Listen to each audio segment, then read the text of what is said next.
I never expected Thanksgiving to be the day everything unraveled. But sometimes the truth chooses the most crowded room and the loudest moment to finally show its face. The clinking of cutlery, the smell of roasted turkey, the soft hum of family chatter. It all felt normal until my mom turned to me with that glowing smile people use when they think they're being playful. Your sister's wedding was amazing. So, when's your turn? Everyone laughed.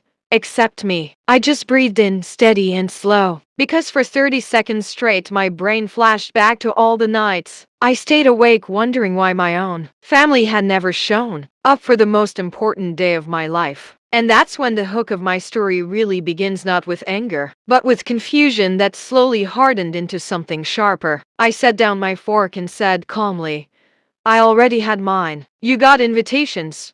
Silence. Complete. Heavy silence. It fell over the table like someone had hit a mute button. My dad cleared his throat, that uneasy sound he makes when he doesn't know which direction to look. We never got them, he said quietly. For a moment, I wondered if maybe there had been a mistake. Maybe the mail carrier lost everything. Maybe the universe had just decided to sabotage me for fun. But no, I had come prepared. I opened my phone, pulled up the delivery confirmations, and slid my screen across the table. There it was. Every envelope delivered, every envelope signed for, every signature belonging to the same person, my sister. She smiled at her plate like it was the funniest joke in the world and whispered, that can't be right.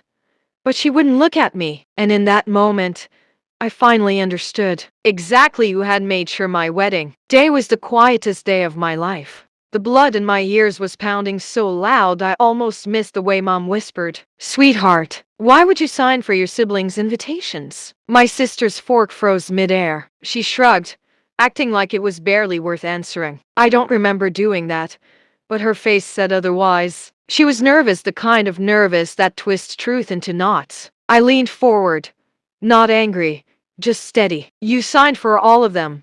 Why? That's when she let out a soft laugh, the kind people use when they've already decided they're the hero of their own story. I didn't think you were ready, she said. And honestly, I didn't think it would last. I was trying to protect you from embarrassment. Embarrassment. That word was a spark on dry leaves. My wife, my actual living, breathing partner, sat beside me at that same table every Thanksgiving, smiling politely while my family treated her like a guest instead of family. And all along, the reason they never came to our wedding was because my sister had decided she knew better. But she didn't expect me to have proof. I pulled out the final document, the scanned signature from the post office log. Her full name, her handwriting, her choice. Protect me, I said, or protect the spotlight you didn't want to share. Her jaw tightened, but she didn't answer. The room shifted. Even Dad leaned back, processing everything like a man who had suddenly realized he'd been living in the wrong movie the whole time. Mom's eyes filled with the kind of disappointment that sinks an entire room. My sister pushed her chair back as if she could walk away from the truth she'd buried. But this time,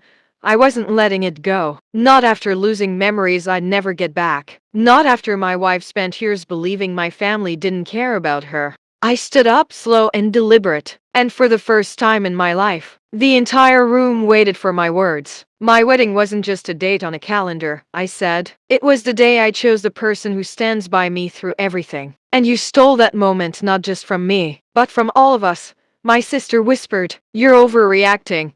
But even she didn't sound convinced. Dad's voice cut through the tension. Apologize, he said. Not gently, not softly, like a command. For the first time in years, she looked small. I didn't think it would turn into this.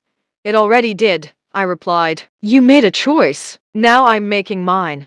And that was the moment the revenge didn't come from shouting or anger. It came from clarity. Calm, sharp clarity. From now on, if you want to be part of my life or my wife's, you're in that place. You don't control it. The room held its breath. My sister swallowed, and for the first time, said the words that should have been spoken years ago. I'm sorry.